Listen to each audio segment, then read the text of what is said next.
Ich bin, je suis, yo soy, watashi wa nanun ego sum. I am Chris, and this is Chris in English. And today I want to know, what do I want to know? I want to know, do you like going up and down? Do you like going up? Do you like going down? Does it worry you? What do you worry about? I worry about lots of things. Today we're going to talk about worries and relief. That is our topic for today. Hi everybody, I hope you're doing well. Hello, Mom Mare. Good to see you. My mom is in the house. Who else is here? We got Anya. Hello, Miss Anya. I hope you're doing well. Good to see you guys. It's a good day, a good Wednesday here in San Diego. A little hot. We got a heat wave here in San Diego, and that means that we're worried about fires. Again, because if San Diego does nothing well, we burn. Hey, I learned something kind of fun today. I learned about a kind of transportation. I knew about this transportation, but I learned a lot about it today. It's called a funicular. A funicular. A funicular is a type of transportation. It's like a little train that goes up a mountain. And that's all. It goes up a mountain and it goes down a mountain. And then it goes back up the mountain and it goes down a mountain. Excuse me. You've seen them. If you go to ski resorts, you'll often see a funicular. Not the ski, not the ski lift, but the train that goes up the mountain. If you ever go to Palm Springs, they have a funicular in Palm Springs. If you go to Los Angeles, they have a very fun funicular right in the middle of the city. It'll take you to a different part of the city. It's a funicular. Funiculars usually have two balanced cars, one that goes up while the other goes down, so they're perfectly balanced against each other. Kind of cool. There is a very famous funicular. And it's in Naples, Italy. And it was constructed in 1880. It's a funicular that goes up Mount Vesuvius. And it was the first and only funicular to go up an active volcano. What's Anya saying? Hello, Anya. So happy to see you too. Oh, now you're leaving. It's okay, Anya. I still love you. Miss me. And come back to the show. We'll see you next time. Funicular up Mount Vesuvius. This funicular went up Mount Vesuvius for a while until, surprise, surprise, Mount Vesuvius erupted and destroyed the funicular. However, this funicular that goes up Mount Vesuvius, it gave us something that I love. They wrote a song about this funicular. They wrote a song about it because I guess in Italy they like things so much they write songs about them. You know the song. I know the song. I didn't know I knew the song, even though I sing the song to myself all the time. Are you ready? Here we go. Yambo, yambo, copo, yambo, ya. Yambo, yambo, copo, yambo, ya. Funiculi, funicula, funiculi, funicula. Yambo, como, ya. Funiculi, funicula. It's the funicular song. Written for the Naples funicular that goes up Mount Vesuvius, or used to, until Mount Vesuvius destroyed it. I love that song, and I love funiculars, especially the one in Los Angeles. It's very fun to ride. Let's see, on this date, October the 14th in 1947, Chuck Yeager, oh, someone's saying I should stop singing. At least I should stop singing opera. I'll leave that one to Botticelli. On this date in 1947, American pilot Chuck Yeager becomes the first human in all of history to break the sound barrier. He was flying in a plane, an experimental craft called the X-1. We name planes X when they're experimental planes. It was launched in midair. It was dropped from a different plane. It was attached to a plane, and then it dropped off of that plane and went very fast. In fact, you want to know how fast it went? It went Mach 1. It broke the speed limit. The sound barrier, rather. That's roughly 330 meters per second at 40,000 feet in the air. Alexa, convert 40,000 feet to kilometers. 40,000 feet is 12.19 kilometers. 12 kilometers in the air. Wow.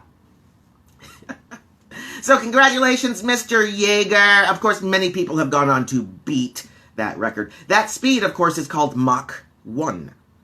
Mach 1. And, of course, we have planes that go much faster than Mach 1 these days. All right. That's the fun facts for today. Those are our fun facts, the funicular, and Chuck Yeager breaking the sound barrier. But that's not why you're here. No. You're not here for fun facts. You're not here to see me be interested in something.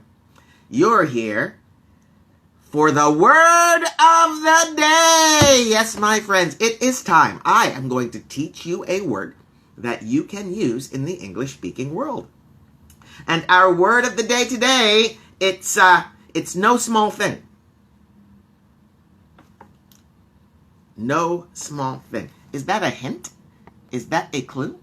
Is that information that can help you understand what our word of the day might be? Why, yes, it is. Our word of the day today is a noun. It's a noun. And it's a very good noun. Interesting, it's not a common word, but it's a word that you'll hear a bit. You will hear this word a bit. I'll call this a once-a-month word. Our word of the day today is modicum. Modicum. What an odd word, but it's a good word to use, modicum. And it means a very small amount. A very small amount of something. Modicum. Here's your spelling. M-O-D-I-C-U-M. Modicum. A small amount of something. Here's an example.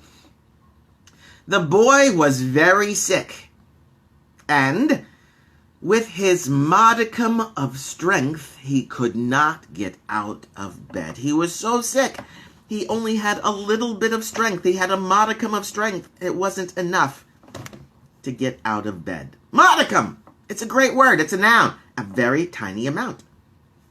Here's another sentence for you.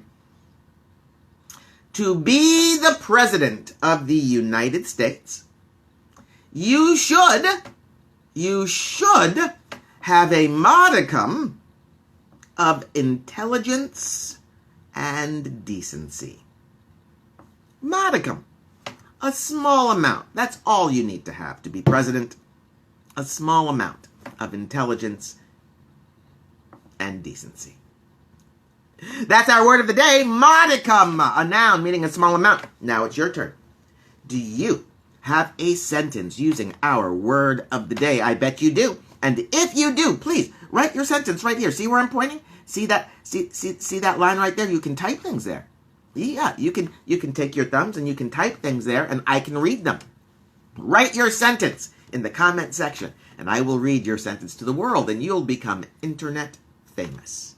Modicum. Small amount. Let's take a look at the election. Election news. Oh, wow, this is an odd election. Everything I see, it makes it look like Joe Biden is winning the election.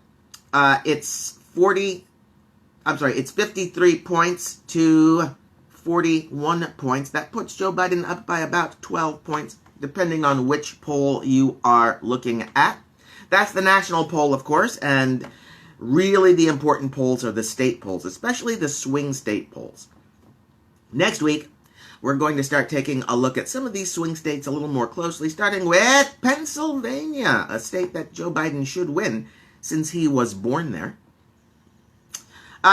Tomorrow, there was supposed to be a debate between the president and the vice president tomorrow, but there will not be a debate. The debate was canceled because President Trump became sick with coronavirus, and we did find out today, some doctor says that he's no longer shedding virus.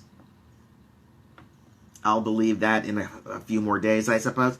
But there will not be a debate tomorrow because of that. However, both candidates will be appearing on TV tomorrow. They will both be doing town halls. I know that the president's town hall will be with NBC News. I believe Vice President Biden will be doing his town hall with PBS News. I believe. I'm going to check on that, and I'll know tomorrow, because we'll be talking about this tomorrow. Yeah, so that's what's going on in the election news. Not a big week because the debate was canceled, but we'll see what they have to say for themselves tomorrow. All right, that's it.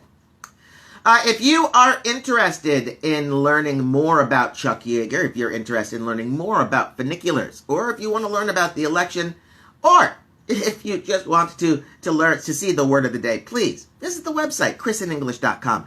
Here, I'll even write a song. Here we go. ChrisinEnglish.com. I know. Don't quit the day job. Go to ChrisinEnglish.com. You'll learn the word of the day every day. We're still trying to name this pumpkin. Let's get the pumpkin. I'm going to go get the pumpkin. Here's our pumpkin. Still does not have a name, but a lot of people are writing me suggesting names for the pumpkin. Thank you guys. Thank you guys so much. This is working really, really well.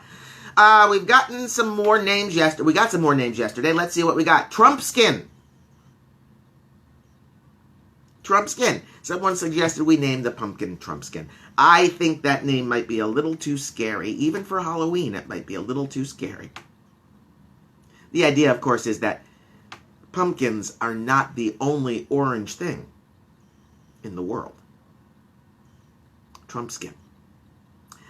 Baby Yoda. Yesterday, someone said, I think it was Aya suggested Yoda as the name of our pumpkin. Someone yesterday also suggested Baby Yoda, because Baby Yoda's cute. I love Baby Yoda. All right. Someone said, and I like this one, Funny Pumpkin. Someone thinks the name of the pumpkin should be Funny Pumpkin. Now, I talked to this pumpkin yesterday, and I asked the pumpkin to tell me a joke. No, I said, hey, pumpkin, tell me a joke. Yeah, and he just squashed. I won't quit the day job. If you have a name for the pumpkin, let's see, modicum. Hottie wants spelling for a vocabulary word. Is it the word of the day, Hottie? Modicum, M-O-D-C-U-M, or is it Trumpskin, T-R-U-M-P-S-K-I-N, or is it pumpkin, P-U-M-P-K-I-N, pumpkin, a kind of squash, traditionally harvested in the fall in the United States.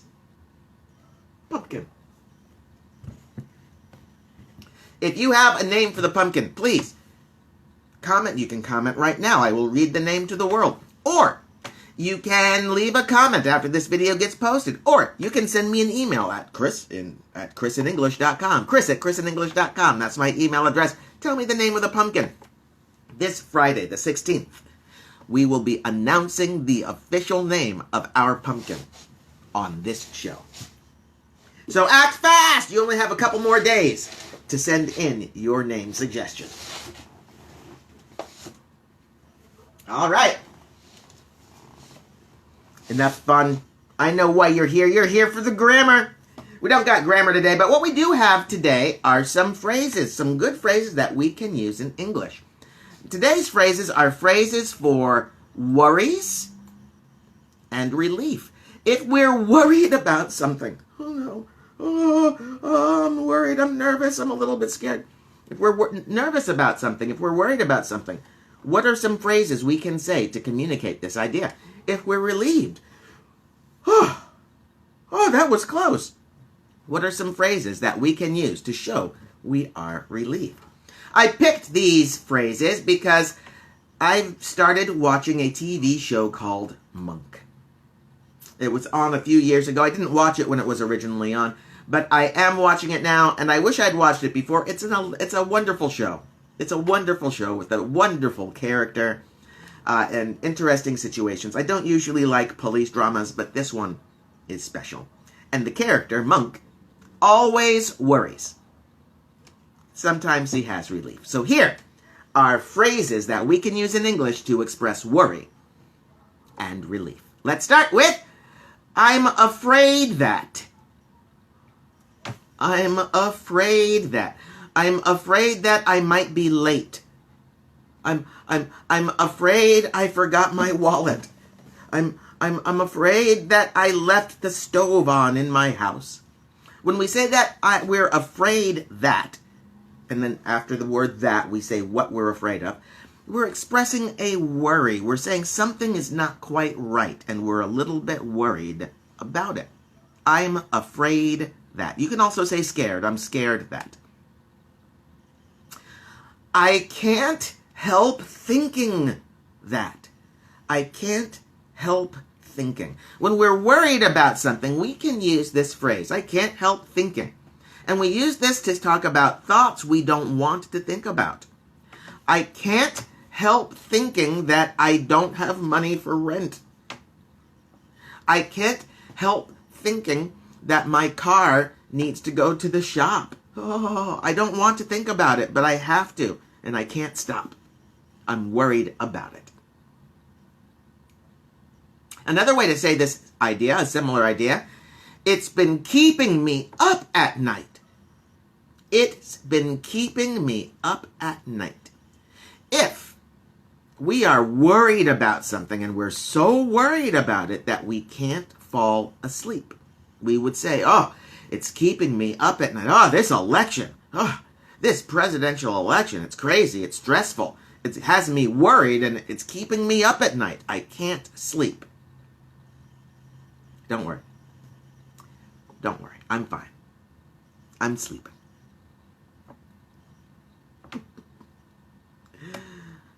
What if? Two words. What if? We use this phrase to talk about something that is worrying us, something that we're afraid of. What if I go to Switzerland and I lose my passport? What if I go swimming in the ocean and I see a shark? What if I meet George Lucas, the creator of Star Wars, and I'm so nervous I can't talk? What if? This is a great phrase. A phrase we use when we want to talk about an imaginary future that we are worried about.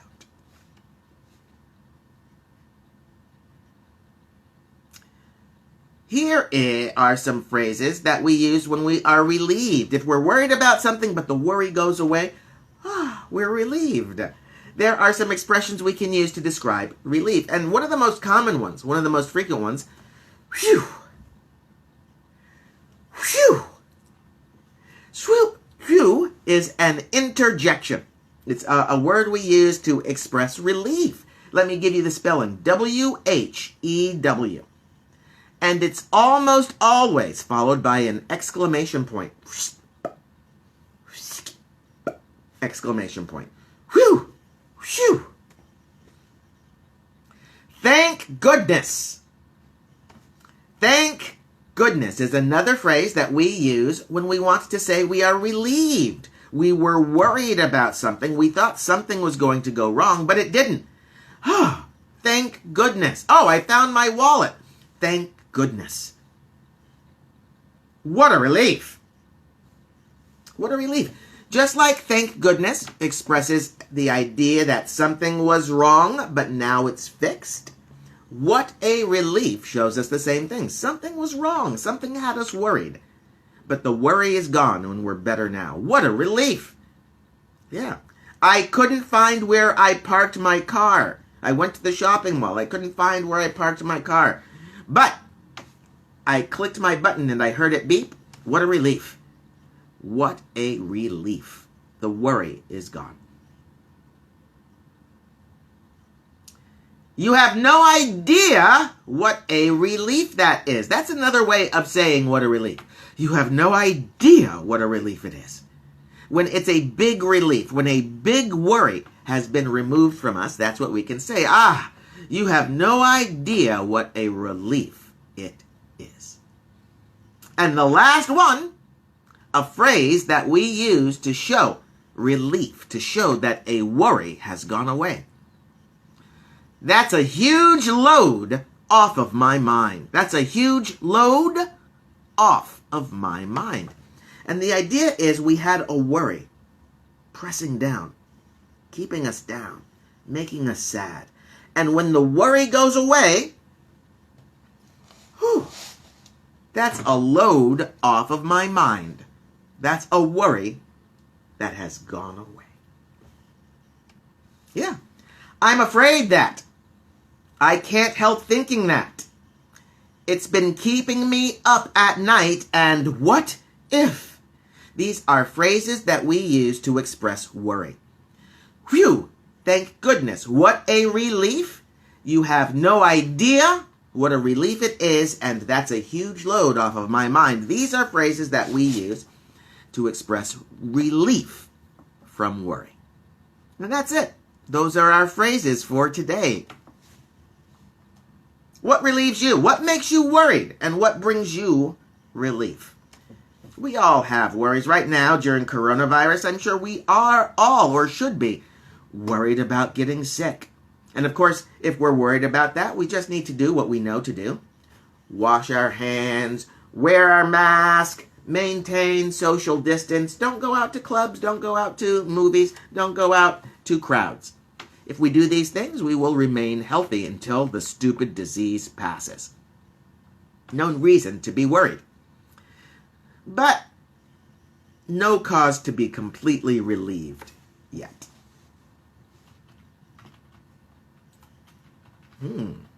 Anybody have any questions for me today? It's Wednesday. That means we're halfway there. Let's see. What do I have going today? I have to take out my trash. The trash man comes in his big trash truck today. I got to take my trash out. I've got a class that I'm going to teach today. I have a class that I am teaching for EC English today at 8 o'clock this morning. So I'll be getting ready for that. After that, I don't have much going on. So I'll probably do some chores, clean my room, clean my house, clean my backyard. Here's a question from Mr. William. Am I worried about the election?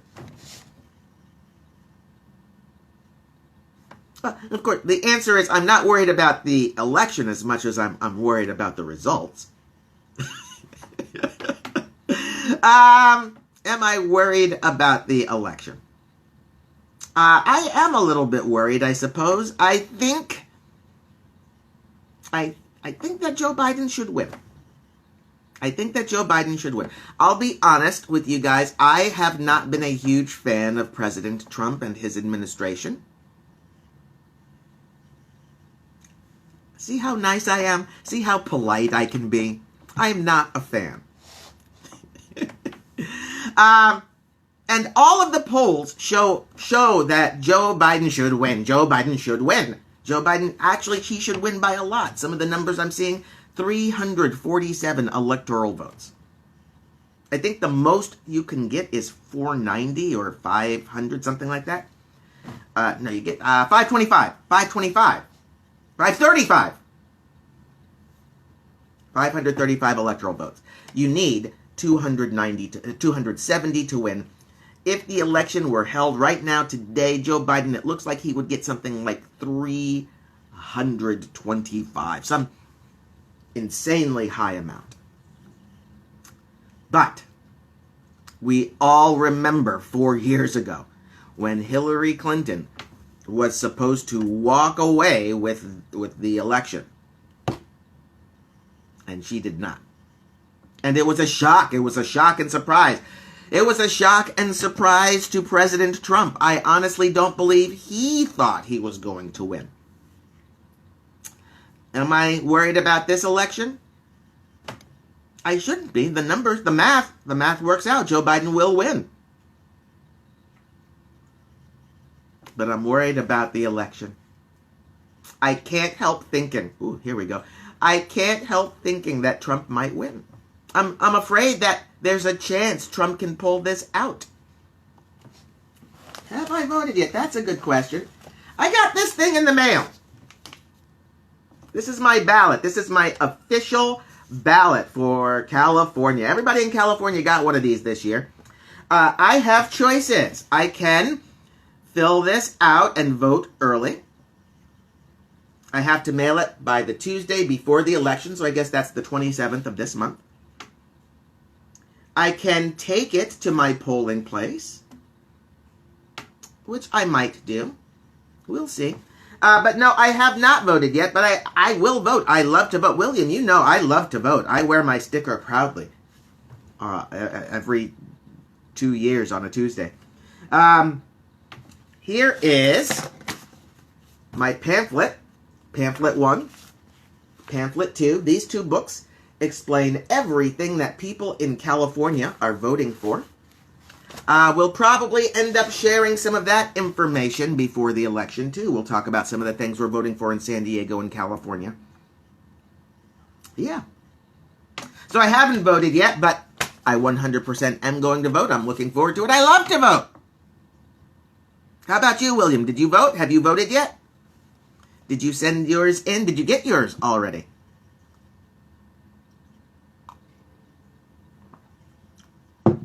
I don't know. I know this. I've never voted by mail before. This will be my first time. If I vote by mail, I know where my polling place is. I might just go drop it off at my polling place and get my little sticker. We'll see. We will see. All right. William's telling me he has not voted yet, but I'm sure he will. This is an important one. This is an important one. I think we will see one of the highest voter turnouts in American history at this election. That's my prediction. All right, my friends, that's what I got for you today. Oh, what do we got here? I'm voting by mail for the first time. Yes, William's also voting by mail the first time. Yeah.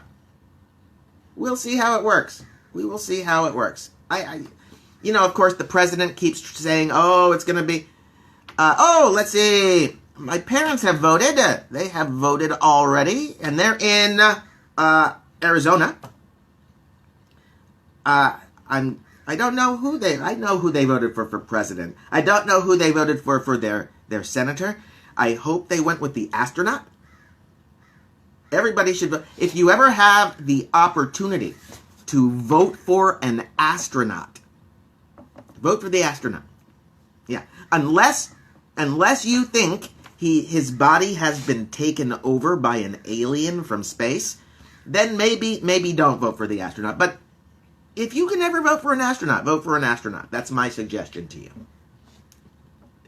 Senderi is here. Good to see you, Senderi. I hope you're doing well. Our word of the day today was modicum. A noun that means a very, very, very, very, very tiny amount of something. Yeah. Today we talked about phrases for worry and relief. Please remember, we are going to announce the name of our pumpkin this Friday. During this show, we're going to give out the name of our pumpkin. And, and we'll keep talking about the election until the election happens. That's my show. My friends, I hope you have a wonderful Wednesday. I'll look forward to seeing you guys again tomorrow. Oh, Hakan is here. Hello, sir. I hope you're doing well. I'm at the end of the show, but come back tomorrow. I want to talk to you. I want to see how you're doing. We'll learn more English phrases. We'll learn more interesting facts. We'll talk about the election. Until then, please remember, my name is Chris, and I love you all.